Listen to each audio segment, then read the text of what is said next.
So, self efficacy has to do with trusting yourself, believing in yourself, having confidence, and self reliance so that you can set goals and accomplish them. And that's very, very important to recovery. If we do not have self efficacy, the likelihood of a relapse is extremely high. Self forgiveness and self compassion tie directly into self efficacy, simply because if we are not at peace with ourselves as recovering addicts, that means the war isn't over and we will continue to self sabotage and basically lead ourselves down a path of our own destruction. We do not want that. I do not wish that on anyone. I have been able to experience the benefits of having had that some people call a spiritual awakening. For me, it's like that reconciliation with my true identity, beginning with my inner child, reconnecting with that broken little guy that was within me, that was wounded and that didn't know how to take care of himself because I wasn't cared for by others and I wasn't taught. And so when I made that connection with myself again, I also was able to see myself in a different light.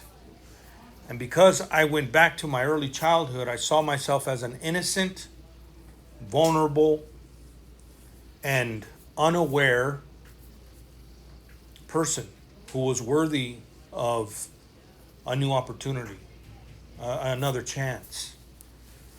And so all the other things that I had done that I held against myself, I set that to the side and I started to see myself as having potential, just like you would look at a child. When you look at a child and you see that innocence in them, and of course children make foolish decisions and they make mistakes and they do all that and they act on impulse and stuff, just like us in addiction. But a child deserves to be nurtured, deserves to be loved, deserves to be forgiven. We all understand that very clearly. I mean, if somebody doesn't think that about kids, there's something really wrong with them, right? Probably a psychopath or some kind of sadist or some weirdo would think in terms of like not forgiving or loving a child. Each one of us were children at some point in time. And many of us can trace our addiction problem back to that time in our lives. For whatever reasons, I'm a strong believer that addiction doesn't just happen randomly and it's not an accident and it doesn't just one day just fall out of the sky on top of you. It's a process, just like relapse is a process. It's not an event. And if we really are honest with ourselves and we're willing to scrutinize the history that we all have individually, we can find the root causes of the addiction. It's usually not just because we want to have a good time. I firmly believe that addiction is an attempt to solve a deeper problem. And it always will be that, especially having had developed the addiction already. A relapse is the same thing. People wanting to alleviate something, wanting to escape from something, wanting to find immediate gratification for some reason. And it does provide an immediate short-term effective result, but it's not sustainable. In the long term, it's very harmful. Could even prove to be deadly. So if we're honest about that, we can also determine that it is not in our best interest to pick up drugs and alcohol once again as an attempt to solve a problem. The best course of action would be to utilize healthy alternatives such as coping skills that are beneficial to us. That's why we teach deep breathing and we recommend meditation or prayer or some spirituality or exercise and good nutrition and healthy sleep schedules and building connections with people, healthy relationships, healthy boundaries. All those things are a part of that. If we find ourselves finally able to use and implement these types of coping skills, then the addiction or the appeal of the substance that we were addicted to loses its power, loses its strength. The attraction starts to fade away. And that's a good position to be in. And I do believe that at some point we can utilize our willpower. We can have a strong sense of authority over our own lives and our own decisions if we are healthy and whole again. When we're in our addiction and we're still struggling with it, maybe even in early recovery, our willpower isn't that reliable because our brains can actually deceive us, and because of the programming of the addiction process, the brain wants the reward immediately. But the brain can heal.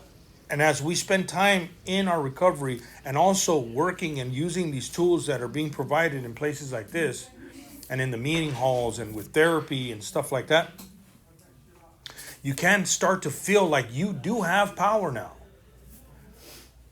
You can regain that sense of self-sufficiency that I believe every human being is entitled to.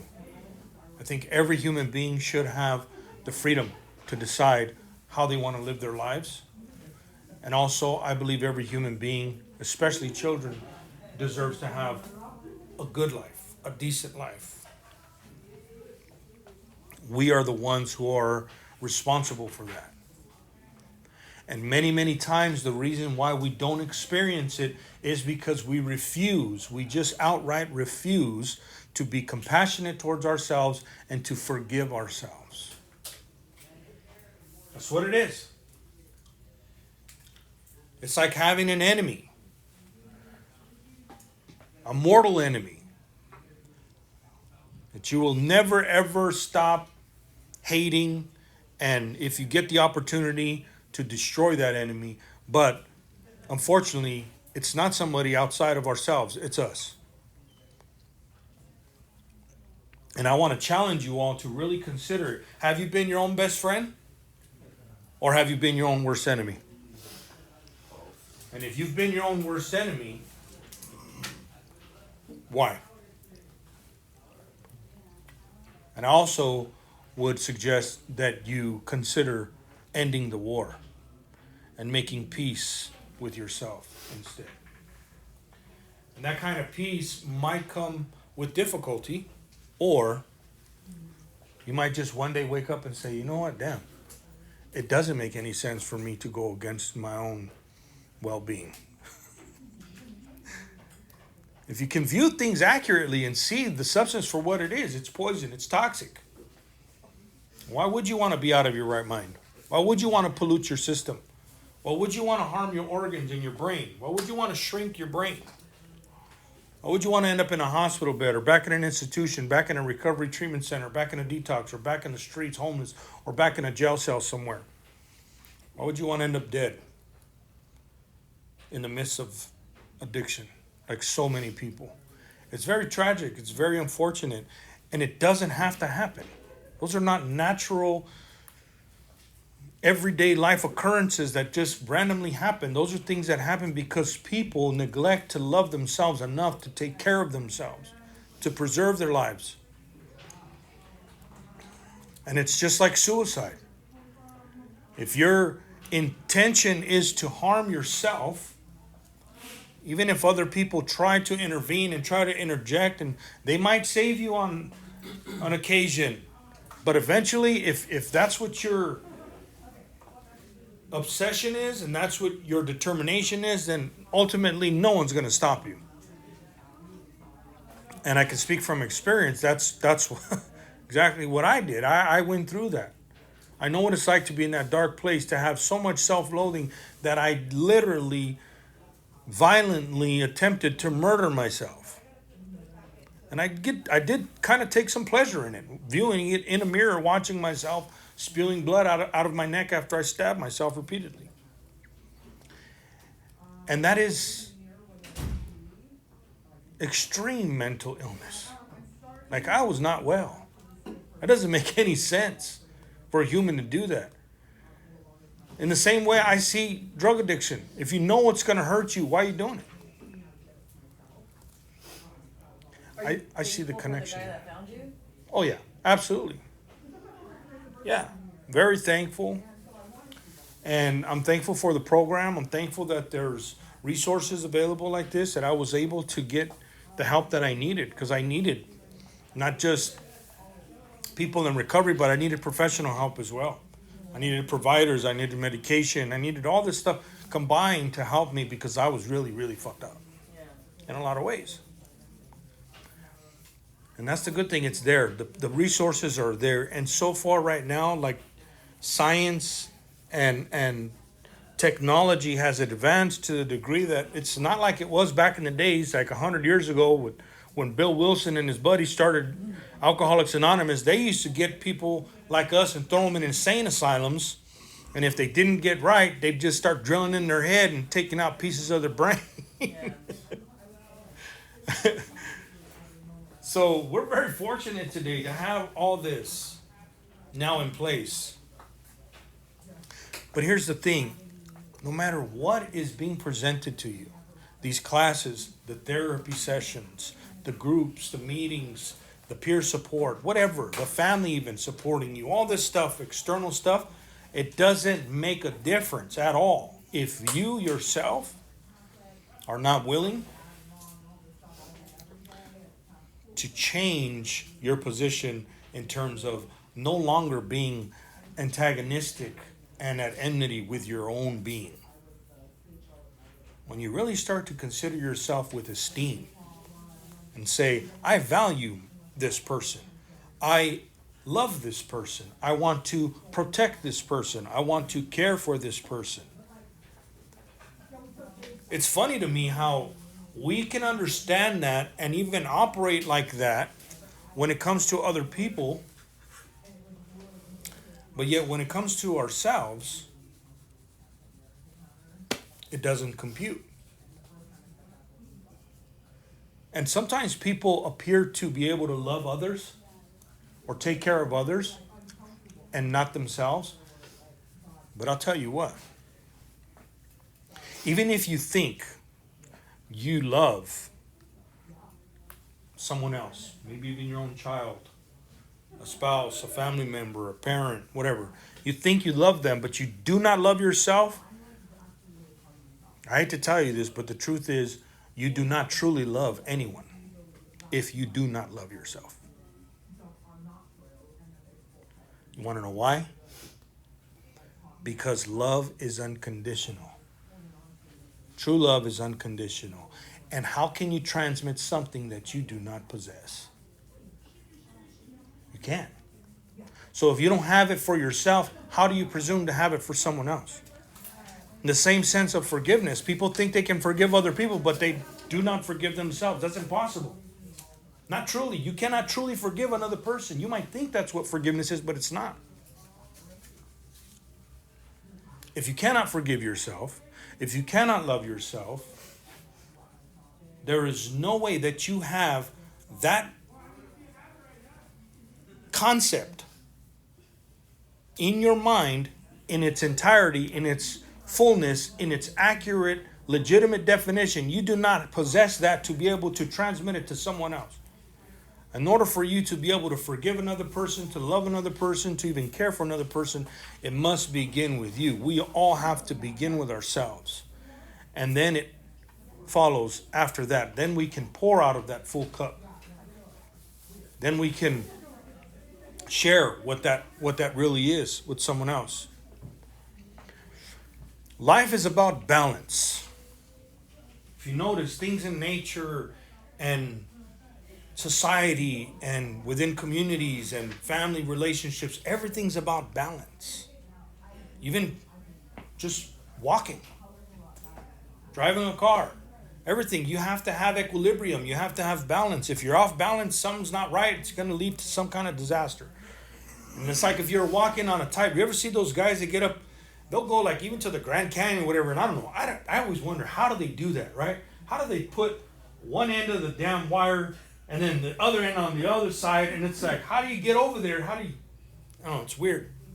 You see that movie with the guy with the World Trade Center? It was like a long time ago. He No. walked across. Yeah. Really? Uh-huh. Yeah, it's fascinating. Oh my God. Right, and they put no net underneath, right? So these people, they get up on these tight wires, and they'll be up, like you said, on a skyscraper or up in the Grand Canyon somewhere, and they're walking on this wire, and they usually have like a pole to keep them balanced. They're walking on this wire, and they're only successful if they have balance, right? Because if they lean a little too far one side, or if they lean a little too far on the other side, what happens? Yeah, that's it. It's a wrap. In the same sense, right? It's important for us to have a conscience. I think if you don't have any conscience at all, it's not a good thing. And there are people like that. There are psychopaths and sociopaths and malignant narcissists and sadistic individuals. There's people like that just do not have the capacity in their mind to feel any type of shame, guilt, remorse, empathy, compassion. They don't have it at all. It doesn't exist for them. And they're brutal and vicious and dangerous. Very, very harmful to whoever encounters them. That's an extreme. That's an extreme. Somebody who has absolutely no conscience is an extreme case that is not healthy, not beneficial at all whatsoever. And on the other end of that spectrum is somebody who is constantly berating themselves, self-deprecating, self-loathing, unforgiving, full of shame, full of guilt. They might even practice self-immolation and, get on their knees on a bunch of broken glass and take out a whip and scourge themselves every night, right? To try to purge their iniquities. It's an extreme. That also is not healthy, it's not beneficial. But I think sometimes when we have a conscious, it is good, but if we're veering off onto that side of like, oh, well, I'm always a failure and I'm never going to be able to succeed and I'm always going to be this way and people don't deserve me. And I felt this way, and I've heard other people say, my kids are better off without me. The world is better off without me. Woe is me, pity party for me. That sometimes becomes an addiction, just like a masochist. We might get addicted to pain. And those are things to evaluate with a therapist and really consider and turn it over and be like, okay, so why am I constantly doing this to myself? Am I deriving some strange pleasure from it? Do I enjoy suffering? It could happen. It could happen. Ask those people that, when I was a tattoo artist in circuit and I would go out to these conventions and stuff, there was all kinds of strange individuals, right, in that culture, in that group. And you'll go to these conventions, you'll see people with body modifications, and they get scarification sometimes, where instead of a tattoo, they'll take a scalpel and cut out the skin and peel it out, like flaying the skin, but with artwork, And then they put these implants, and some of them shave their teeth down to make them like sharp, and they'll put implants in their head and their face. They'll inject their eyeballs, the whites of their eyes, with ink to make them all black. They'll do all kinds of crazy things to themselves. And they like to hang themselves from hooks, like meat hooks. They'll put them in their flesh, in their chest, in their back, and they'll suspend over everybody in the audience, and they'll just be swinging and like having a good time, but they're hanging from these big hooks. And I see people like that, I'm like, okay, they're obviously enjoying that kind of thing. So they've been able to cross that line of where pain starts to become pleasurable.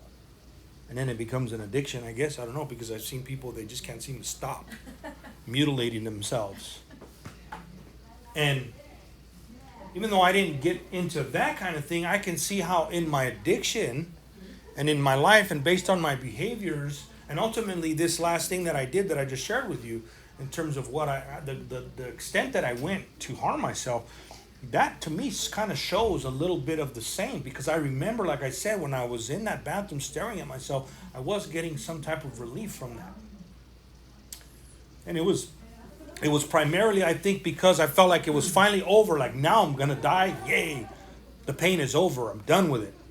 This life is over. I don't have to look at myself anymore. It's the last time I'm gonna see this ugly motherfucker, right? Like, that's what you get, Daniel. That's what you get. It's getting revenge on my enemy, right? I was getting revenge on my enemy. And even if we don't go to that degree, like, what are we really doing when we know what's going to happen? And we make those decisions anyway. See, that's the kind of insanity I had. Insanity for me wasn't doing the same thing expecting a different result. Insanity for Daniel was doing the same stupid shit knowing it was going to be a bad result. And doing it anyways. That's how I operated. Like, I knew it was going to be bad. I'd do it anyways.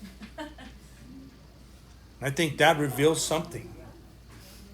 And if you can relate to that and you can see how you've done that to yourself, where you know picking up that bottle, going and picking up that drug, hanging out with that particular person, talking to that toxic ex again, doing those kind of behaviors, whatever it is, like, you know what it's going to lead to, but you still do it anyway. It's like saying, I know I don't got a parachute, but it's going to be fun on the way down. Let's go. Woo! You jump out the plane. That's true. It's absurd. It's not reasonable. And part of recovery, if we're going to live this life, part of recovery is learning to preserve ourselves, to care for ourselves, to protect ourselves, to not take unnecessary risks, to mitigate the potential dangers that exist. Drive the speed limit. Drive sober. Makes a big difference. If you just check the statistics, like, when you're driving the speed limit and you're sober, the percentage of you getting in an accident is significantly less than if you're speeding and drunk. Like 65 speed limit or 70? No, speed limit wherever you're at. If Like it says 40, 65. if it says 45, you drive 45. Oh, hell no. If it says 65, you drive 65. There's nothing wrong with that. 65. So, I live in Arizona. And They you say get you ran go off the 10 fucking over. road. Yeah, for real. so Isn't it like aggressive drivers are... I thought aggressive drivers are less likely to get in an accident defensive. No. Because they're like scared I don't as agree. shit. I and don't they're like, agree. I don't think you don't have to be scared, but I mean, if you're responsible, like, I'm not scared when I'm on the road, but I drive responsibly. I'm not the guy that's pissing everybody else off because I'm in such a hurry. I'm trying to get in front of everybody, and Right. people are honking and flipping me off. Like, I'm not aggravating the rest of the commuters. You know what I'm saying?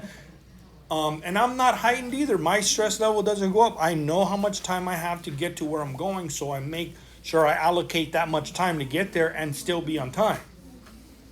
And I think that changes it too. Like, if your time management is bad, then of course you're gonna think you're forced to speed. No, you're not. And if you're late, it's your fault. I feel And so bad it's 'cause important to admit that and be responsible. I used to like be late, so I would like drive kind of crazy. Yeah? And my son would throw up every time. Oh, he was that's- car sick, and I feel so Yeah. horrible thinking about that. I always think about it. Yeah. That's so sad because I get car sick and I know how it feels. But he didn't know what was going on. I feel so bad. Yeah. And that's an example, right? That's an example of how, by disregarding our own safety, we also tend to disregard the safety of others, even our children. Yeah. I've done it too. I've done it too. And it's not something to constantly beat ourselves up over, but it's to acknowledge it and recognize it, like, look, if this changes, everything changes. If I can start to just take care of myself and be responsible and self-preserve and do all those things, everyone else around me is going to benefit. Versus, if I don't care about myself, I could say I care about them, but really I don't. Yeah. And the actions will reveal it eventually, in one form or another. Like, I would like to say that I've always loved all my children. And in some way, I guess as a father, of course I did. But did I really demonstrate it? No, I didn't. Because even though I was with my children, and I had every opportunity to maintain that connection and stay there with them, I didn't give up my drug addiction. I didn't give up my gang life. I didn't give up the activities that I was involved with the illicit, illegal activities. And I ended up back in prison. So it's different now. So I might as well have given them away rather than stay there and take care of them. Now, I didn't see it that way. I was like, oh, the fucking cops took me away from my kids, or this person took my kids away from me, or whatever, my lady left, or whatever. I blame everybody else. I didn't want to acknowledge the fact that I am the one who basically gave up on my responsibilities. And that's the way addiction works. It robs you of your freedom. It robs you of your connection with yourself. It takes you away from the people that you should be close to, especially if you have people that rely on you. All those things are negative outcomes. And I would have still liked to have my cake and eat it too. If I could still drink and get high and still be a great dad and be a great provider and make money and do all that stuff and stay out of jail, like, oh yeah, my life would be perfect, right? But that's not going to happen. It never has and it never will. That's the delusion that I had for a long time. And it finally took for me to be honest with myself and say, okay, look, you can't have both, the best of both worlds. These things don't mix. Either I'm going to go that way and accept what comes with it, all the problems that I'm going to have, or I'm going to decide this is the path that I'm going to take, and that no longer is going to have anything to do with what I got going on in my life now. For me, it's a very stark contrast. So I don't entertain ideas today about,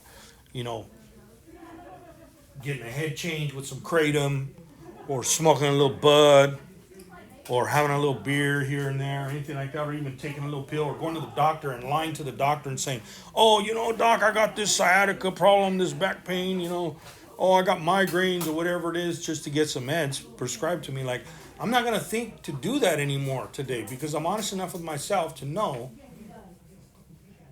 it's all bullshit. That's important. And that's coming from a place of me loving myself. I love myself enough today to not lie to myself, to not believe my own bullshit. And also, guess what? I don't be trying to bullshit other people either. And that's the thing that I've seen with others. And I used to do it too. But I noticed that when somebody's bullshitting themselves, they're self-deceived, they can't help but bullshit other people. I've seen them. I've seen them come in here and sit in group. And I'm looking at them like, this person is fucking high right now, right? Or drunk or whatever, right? And they're here thinking like, we're not going to notice. Like, we got that fucking radar. It's like we're like natural detectors, lie detectors when it comes to using, right? Because we all been there. I know what it is. They'll sit here in the group and they'll act like that's not happening, that they're fine. I don't know how. They're probably just getting the damn toilet water and putting it in the cup or whatever. They're passing the UAs or whatever. Now we got BHTs actually sniffing it and making sure it smells like pee. I hope not. And then, right? And they do all that, and it's like, look, you're not hurting anybody else but yourself. Like, first of all, you're not getting it over on me. Like, you're not bullshitting me at all. But the fact that you think you are is because you're bullshitting yourself. And why would you even pretend that that's not happening and act like everything is just fine and you're okay? It's like, we're here to help you. There's no shame in it. If you did use, be honest about it. Just keep going. Well, I feel like some people that are court order, you know what I mean? Exactly, Ready, yeah. but they have to be kind of, so they're trying to Yeah, I know. away with I get it. shit, you I know? get it. Yep. There's people that have those other obligations, other reasons. But I've seen it even when they don't. Like, it's Yeah, like that's- it's like it just, I don't know, maybe they get a kick out of thinking that they're getting over on people. I don't know. But That's a stressful way to be, though. sometimes some people actually have fun with it though. Depends on the type of person. Some people do definitely have fun with it. I've even had coworkers, act like if they're, undetected, nobody knows it, and we all see it. And that's what just comes with it, though. When you start using, you're out of your mind. You're not thinking straight. And unfortunately, once you pick up and you start using, your ability to take care of yourself and love yourself and protect yourself and preserve yourself, it starts to go out the window as well. So take advantage of this opportunity that you have right now that you're sober, and use this time to make that that connection with yourself, because that's the opposite of addiction, is connection. And when you begin to first connect with yourself and not be distracted by anyone else and not look for validation from other people and not think that, oh, because they like you, they think you're cute, they think you're attractive, now that means you're important or you're special. Like, no, cut that out. Just stop thinking that other people make you or break you and start looking at yourself for who you really are and learn to love yourself unconditionally, warts and all. Once you do that, guess what? You will not be easily love bombed by others. You won't fall for that fool's gold and that counterfeit shit. You won't be interested in it. It won't seem so delicious to you because you'll be like, I'm well fed. I have enough for myself. I don't need your fake shit. Yeah, that part. You know? And that's a good thing. It's a beautiful thing. That protects you in the long run. Because if you fall for that love bombing, then you end up with a narcissist. And you end up with somebody who's toxic, who's abusive. And you're like, shit. You get stuck in a trauma bond. My last 2 relationships, I was in a 7-year-long relationship, 4-year-long, like everything you said. Mm-hmm. Yeah. And then the most recent guy that I tried to date was he did the same exact thing. Yeah. So, Are you an impact? Yep. no. Remember what I said about balance. Too much of anything is never good. But if we're deficient and we're lacking for ourselves and somebody else comes and just piles it on us, like dumps a bunch of it on us, and we're like, whoa, this is great, this is awesome. This is what I need. Even if it's not real, we're just taking it, we're soaking it in because we have none for ourselves. So it's like a thirsty person finally getting a drink. Same thing that happens with drugs and alcohol. It's because we have a deficiency, because we're lacking. So when we get the substance in our bodies, it feels so much more relieving. The relief is in proportion to the suffering.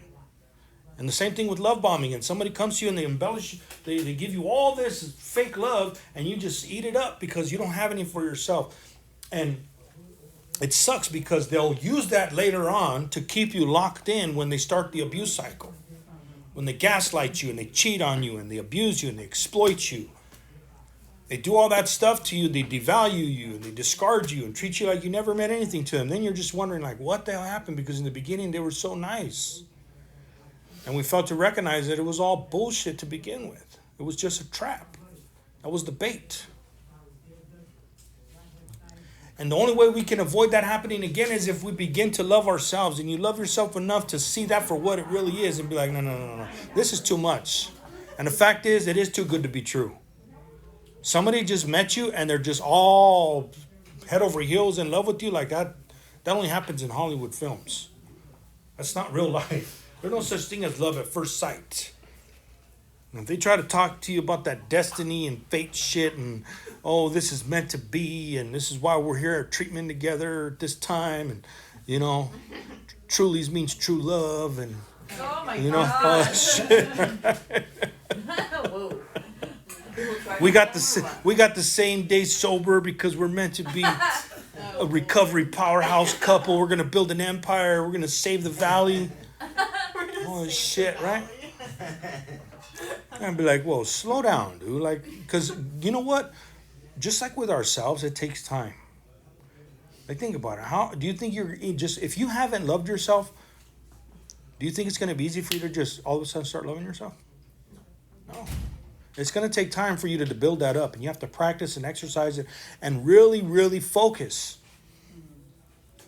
And then once you have that love for yourself, then you have something. You have strength and you have something to distribute or transmit to other people. But also you gotta be responsible with what you have. You're not going to want to just love everybody and anybody that comes around.